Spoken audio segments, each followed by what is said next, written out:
Nefertiti. Todos reconocen su rostro. El cuello alargado, la corona azul, los pómulos perfectos. Ha aparecido en miles de carteles, postales y libros de texto desde que el mundo la vio por primera vez en 1923. Durante un siglo, ese rostro fue considerado la representación más fiel de una reina que gobernó junto al faraón más controversial de toda la historia de Egipto. El 6 de diciembre de 1912, cuando el arqueólogo Ludwig Borchardt sacó el busto del polvo del taller sellado del escultor Thutmose, escribió en su diario personal: los colores como si acabaran de ser aplicados. El trabajo es absolutamente excepcional. La descripción es inútil. Hay que verlo. Borchardt lo vio. Entendió exactamente lo que tenía en sus manos. 97 años después, el 31 de marzo de 2009, el Dr. Alexander Upperth, director del Instituto de Ciencias de Imagen del Hospital Charité de Berlín, usó una tomografía computarizada para examinar el interior del busto. No buscaba ningún secreto, solo quería documentar su estado de conservación. Lo que el escáner encontró no había sido visto en 3300 años. Debajo del estuco, dentro del núcleo de piedra caliza, había otro rostro, completamente tallado, deliberadamente, diferente del que el mundo conoce. Un rostro con arrugas en las comisuras de la boca, con una pequeña protuberancia en el puente de la nariz. El rostro de una mujer real, no el de un símbolo. Alguien, hace 3300 años, ordenó que ese rostro quedara sepultado bajo una versión ideal, y el busto fue sellado con los dos rostros intactos durante 3 milenios. Lo que el escáner encontró ese día no fue solo un secreto arqueológico. Fue la primera pista de una cadena de decisiones tomadas en 4 momentos distintos de la historia, todas orientadas hacia el mismo propósito: controlar cuál versión del rostro de Nefertiti llega al mundo. Si los misterios que permanecen ocultos a plena vista te generan curiosidad, quédate hasta el final. Esta historia no empieza en 1912 ni termina en 2009. Las decisiones que mantienen ese rostro de piedra enterrado bajo el yeso siguen tomándose hoy. Para entender por qué el rostro interior importa, hay que entender lo que es el busto de Nefertiti desde un punto de vista físico. Mide 48 centímetros de altura. Pesa 20 kilogramos. Está construido en 2 capas, un núcleo de piedra caliza tallada y una capa exterior de estuco pintado. La capa de estuco en la cara tiene apenas 1 o 2 milímetros de grosor en las zonas centrales. Es esa capa delgada la que lleva todos los colores: el tono rosado de la piel, los labios de rojo oscuro, las cejas dibujadas con trazo preciso, la corona azul pintada con pigmentos que sobrevivieron 3257 años en un taller sellado. El ojo derecho tiene una pupila de cuarzo incrustado con pintura negra, fijado con cera de abeja. El ojo izquierdo está vacío. Lleva vacío ese ojo desde el día en que fue descubierto. Borchardt ordenó de inmediato que se buscara la pieza faltante entre los escombros del taller. No encontraron nada. En la cavidad del ojo izquierdo no hay rastro de adhesivo. Hay marcas de arañazos en el párpado inferior que podrían indicar que en algún momento sí hubo un incrustado, pero la pieza nunca apareció. Eso significa que el busto más famoso de la historia del arte antiguo ha pasado 100 años mirando al mundo con una sola mirada completa. Cuando el Dr. Upperth realizó el escáner en 2007, cuyos resultados publicó en la revista Radiology en 2009, la tecnología utilizada fue Una tomografía computarizada en espiral. De 64 secciones con grosor de corte submilimétrico.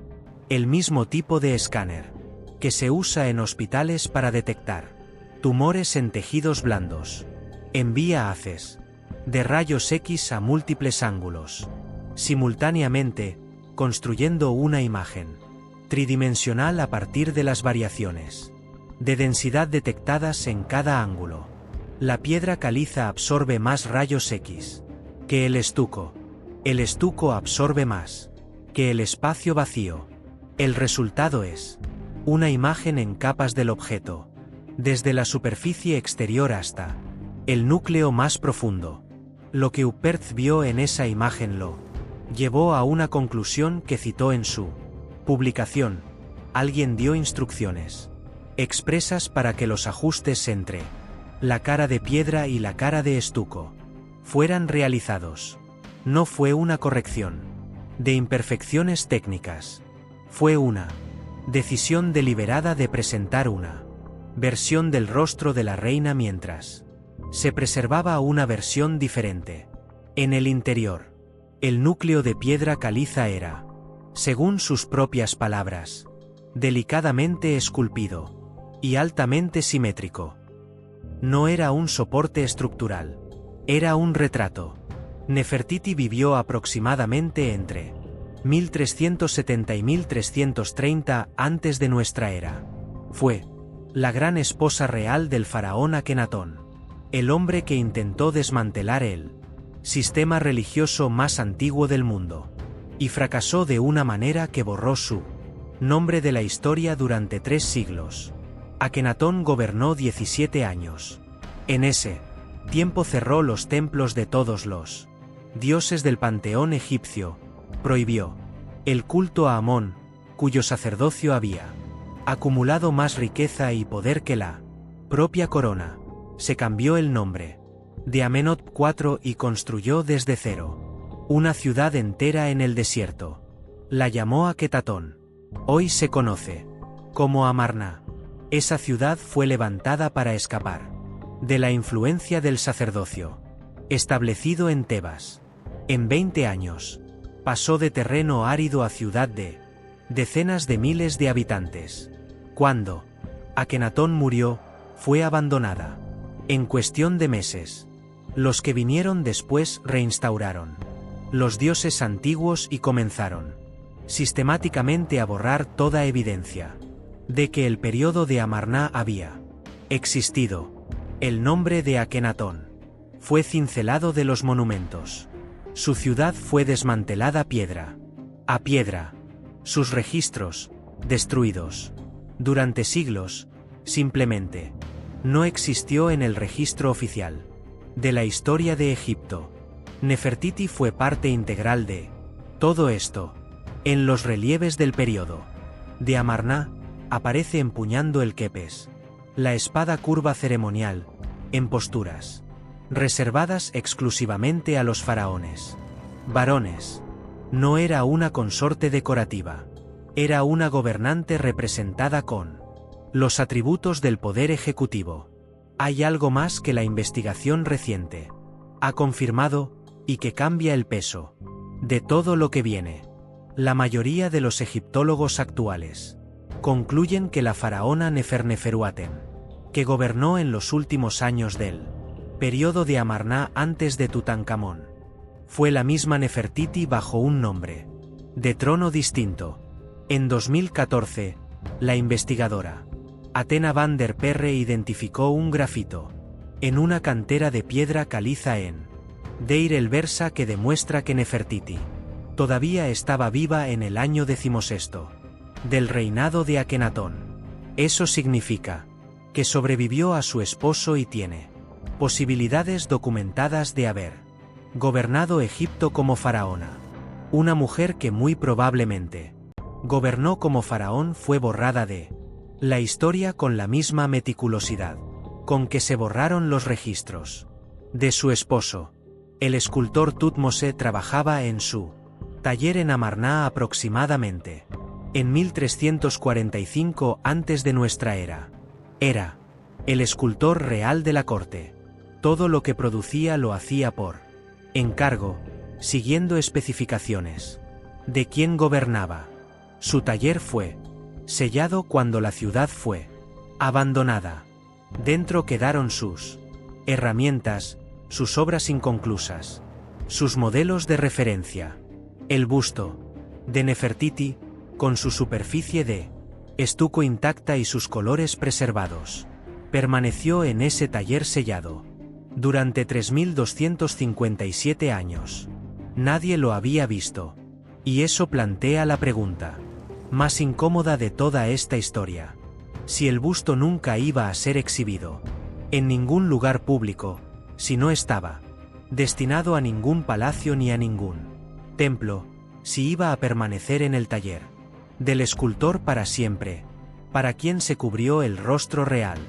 La explicación estándar, aceptada por la mayoría de los investigadores que publicaron después del escáner de 2009, es que los ajustes entre el rostro de piedra y el rostro de estuco fueron puramente artísticos, que Thutmose talló primero el retrato realista en piedra caliza y luego recibió instrucciones para aplicar una capa de estuco que se ajustara a la estética idealizada del periodo de Amarna, piel perfecta, rasgos depurados, sin las marcas del tiempo, que las arrugas en las comisuras y la protuberancia en la nariz fueron corregidas porque el retrato real de la reina debía verse como el de una diosa.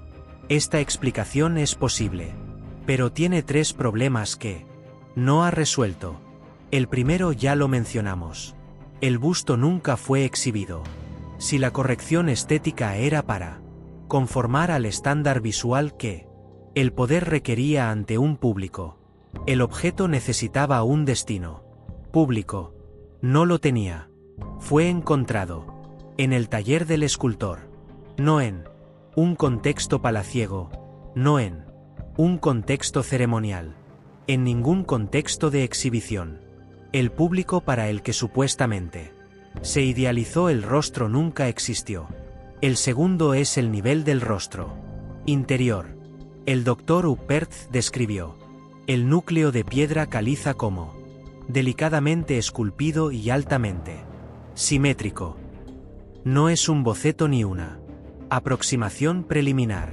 Es un retrato terminado, ejecutado con precisión, técnica comparable al exterior, o mayor, porque tallar piedra caliza exige más habilidad e intención que modelar estuco. Alguien dedicó tiempo y maestría considerables a ese rostro interior. Luego alguien decidió que ese nivel de trabajo no era lo que debía existir. El tercero es el ojo izquierdo. La cavidad está vacía. La del ojo derecho tiene incrustado un iris de cuarzo transparente con pintura negra, fijado con cera de abeja. La izquierda no tiene adhesivo visible, pero sí tiene marcas de arañazos en el párpado inferior. El propio Museo de Berlín documenta esas marcas en su descripción oficial del busto, sin resolver qué significan. Hay dos posibilidades. Una, el incrustado nunca fue colocado, porque el busto era un modelo de trabajo que se dejaba incompleto, pero un modelo de trabajo de ese nivel de terminación, con colores intactos, superficie perfectamente preservada, es difícil de sostener como explicación suficiente. 2. El incrustado existió y fue removido de manera deliberada, antes o durante el sellado del taller. Si eso es lo que ocurrió, entonces alguien decidió dejar ese ojo vacío, no por descuido, por decisión. Y esa decisión, junto con la de cubrir el rostro real con el ideal, la tomó alguien con autoridad suficiente para dar instrucciones al escultor real de la corte del faraón. Tengan eso presente, porque esa misma lógica va a aparecer 3 veces más en esta historia, en épocas distintas, con personas distintas, con el mismo resultado. Hay un detalle en la historia del Descubrimiento que casi nunca aparece en los reportajes sobre el escáner. El 6 de diciembre de 1912, cuando Borchardt escribió en su diario personal que el trabajo era absolutamente excepcional y que la descripción era inútil, no era la primera vez que había visto una pieza de valor incalculable en Amarna. Era el arqueólogo de campo. Sabía exactamente lo que tenía en sus manos. 6 semanas después, el 20 de enero de 1913, se realizó la partición oficial de los hallazgos entre el equipo alemán y las autoridades egipcias. El inspector de antigüedades de Egipto Medio, el egipciólogo francés Gustave Lefebvre, estaba presente. La ley egipcia de la época prohibía expresamente la exportación de piezas fabricadas en piedra caliza. El busto de Nefertiti está fabricado en piedra caliza. En los documentos oficiales de esa partición, el busto fue catalogado como busto pintado en yeso de una princesa de la familia real. 3 errores en una sola descripción. El material declarado era yeso, no piedra caliza. La identificación era princesa, no gran esposa real del faraón, y el mismo hombre que escribió en su diario que la pieza era imposible de describir, la catalogó oficialmente como un objeto de importancia menor.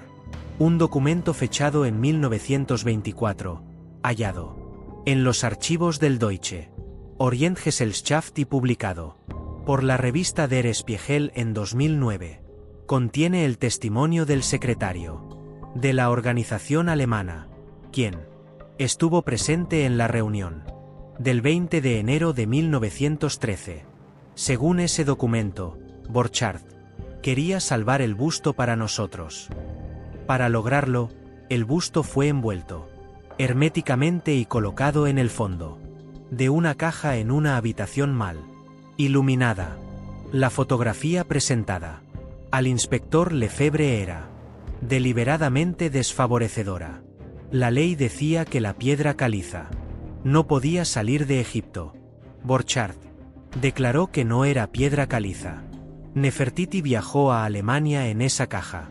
El empresario alemán James Simon, que había financiado la excavación, tomó posesión del busto y lo donó al Museo Estatal de Berlín en 1920.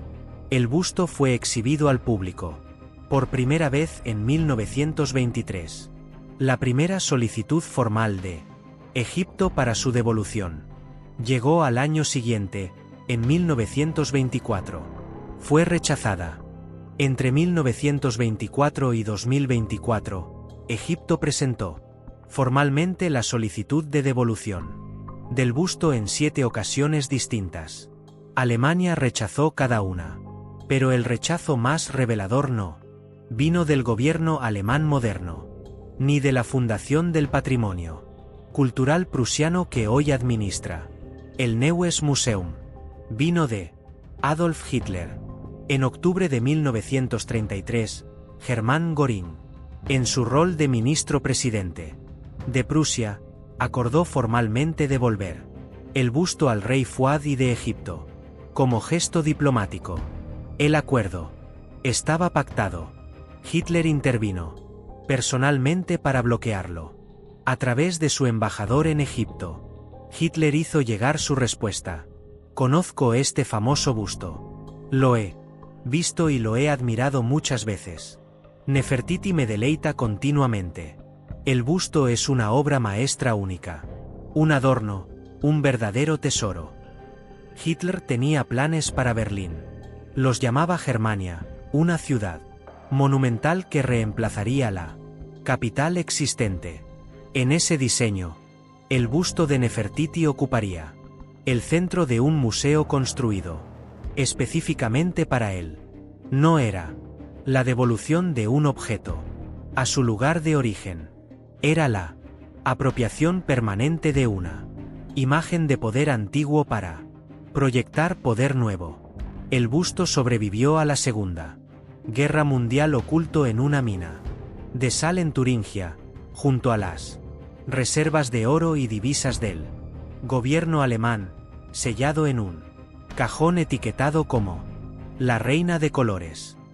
En 1946, el ejército estadounidense lo exhibió públicamente en Wiesbaden, para demostrar que había sobrevivido intacto.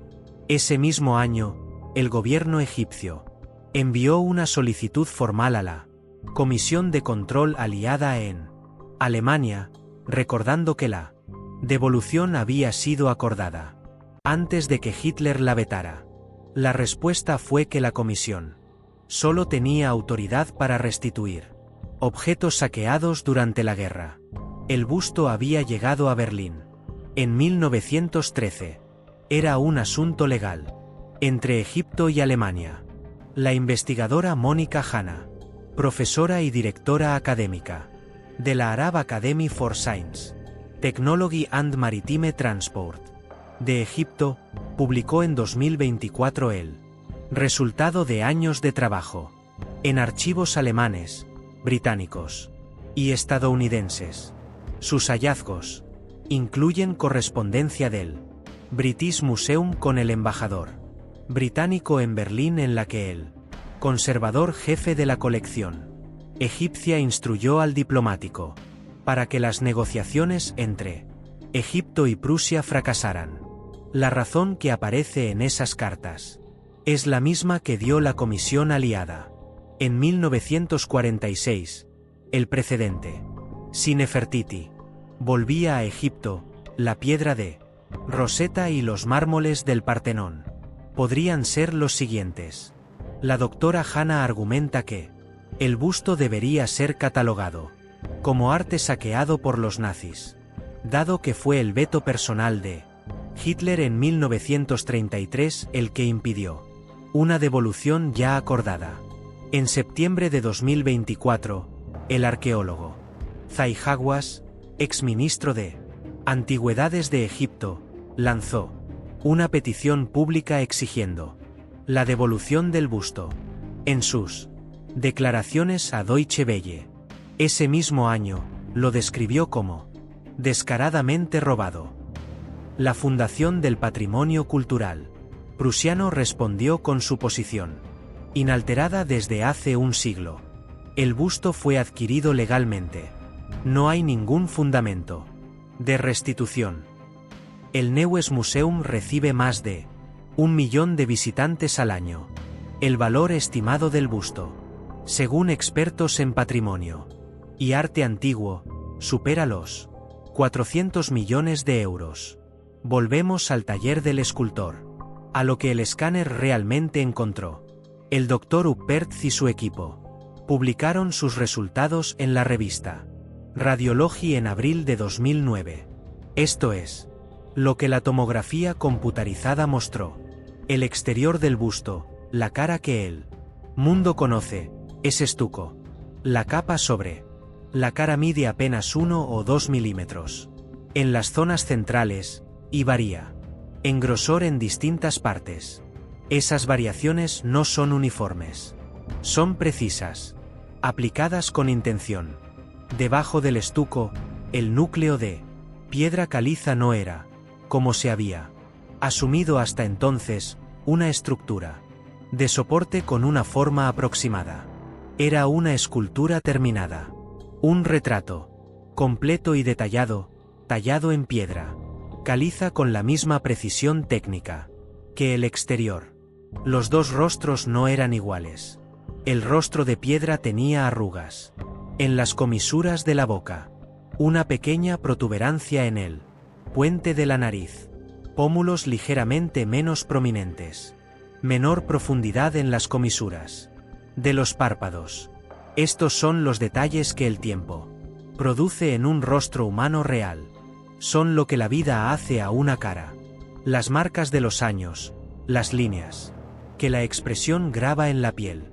El rostro de estuco no tiene ninguna de esas marcas. Es perfectamente simétrico, sin arrugas, sin protuberancia. El rostro de una diosa o un símbolo, no el de una mujer. El doctor Upperth concluyó que alguien dio instrucciones expresas para que el rostro exterior fuera diferente del interior, no porque el tallado en piedra fuera imperfecto, porque el rostro interior, por alguna razón, no era el rostro que debía ser visto. Ahora pensemos en lo que eso significa en el contexto del taller sellado. Thutmose era el escultor real. Cada pieza importante que producía la hacía por encargo, siguiendo especificaciones de quien gobernaba. La decisión de cubrir el retrato realista con una versión idealizada no la tomó el escultor por iniciativa propia. La tomó alguien con autoridad sobre el escultor real de la corte del faraón.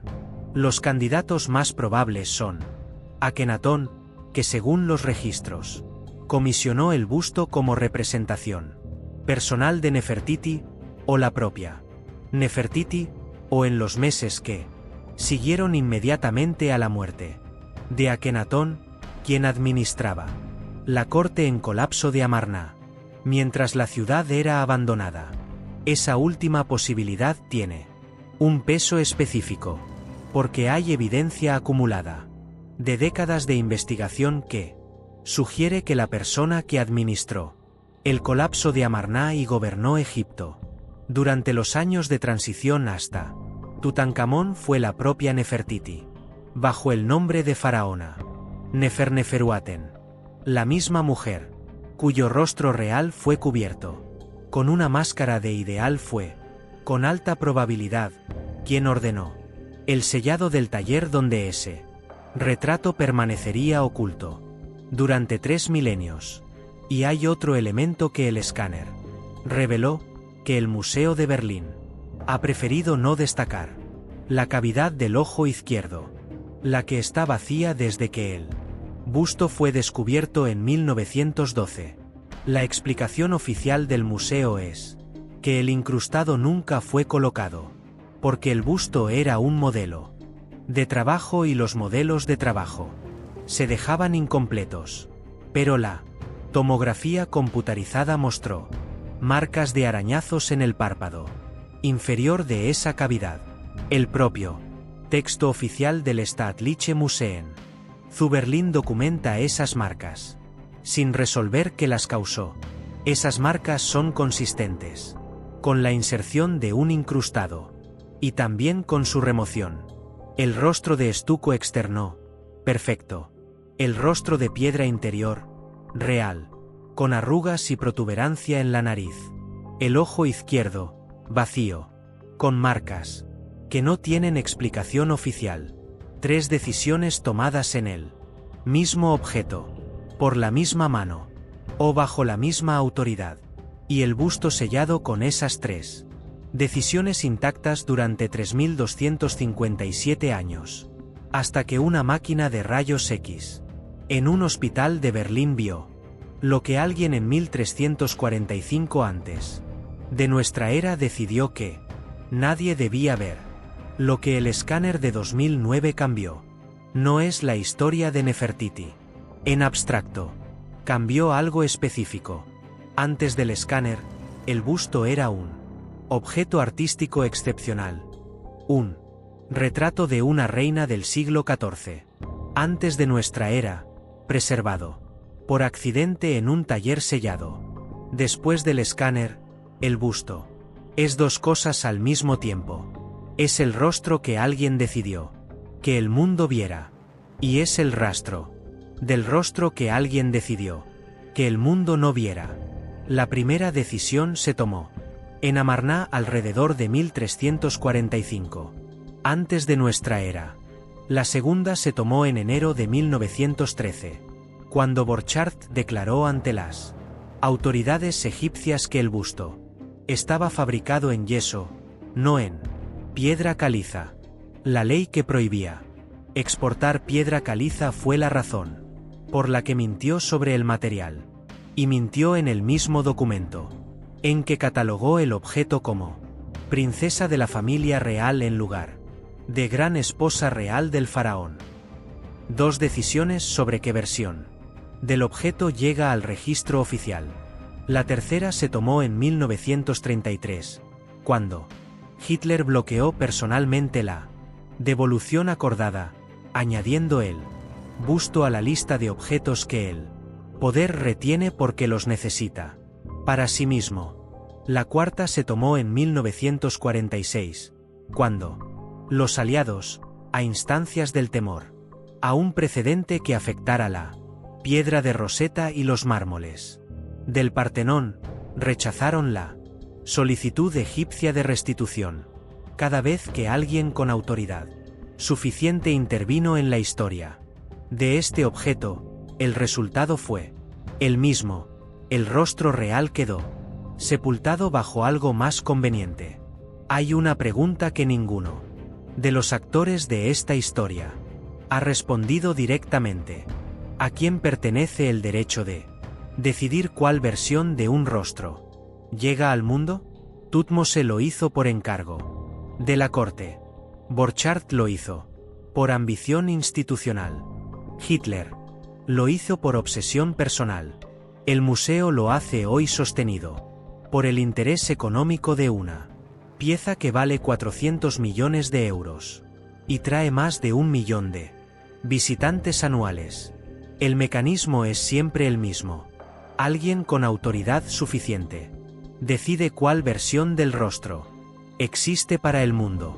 El rostro de piedra con sus arrugas queda sepultado bajo el estuco de lo que el poder necesita. Que veamos lo que la tomografía del Dr. Uppert hizo en 2009 fue simplemente esto: poner en evidencia que la máscara es una máscara. El rostro real sigue adentro. Piensa en lo siguiente: Nefertiti gobernó, según la evidencia disponible, como faraona de Egipto. Su nombre fue borrado con el mismo cuidado con que se borró el de Akenatón. El busto que la inmortalizó salió de Egipto bajo un material declarado fraudulentamente. Devuelto, fue vetado por un dictador que lo quería para sí. Cuando se analizó con tecnología médica, el análisis reveló que el rostro que el mundo conoce desde hace un siglo no es el rostro que el escultor talló en piedra. Cada etapa de esa cadena involucra a alguien con autoridad suficiente para decidir qué versión llega a nosotros. Quiero hacerte esta pregunta, y es una que merece tiempo. ¿Cuántos otros objetos, documentos y registros históricos que conoces llevan encima una capa de estuco que alguien, en algún momento, aplicó con la misma intención? La diferencia entre el rostro de piedra y el rostro de estuco en el busto de Nefertiti es pequeña. Las arrugas son sutiles. La protuberancia en la nariz es un detalle, pero es la diferencia entre una mujer y la idea de una mujer, entre una persona real y la imagen que el poder necesitó de ella. Esa diferencia lleva 3300 años enterrada. Si los misterios que nadie termina de resolver te generan curiosidad, suscríbete y activa la notificación, porque la historia del taller de Thutmose, de lo que se encontró dentro y de quién tiene el poder de decidir qué permanece oculto, tiene un siguiente capítulo. Y ese capítulo empieza con una pregunta que Egipto lleva un siglo esperando responder.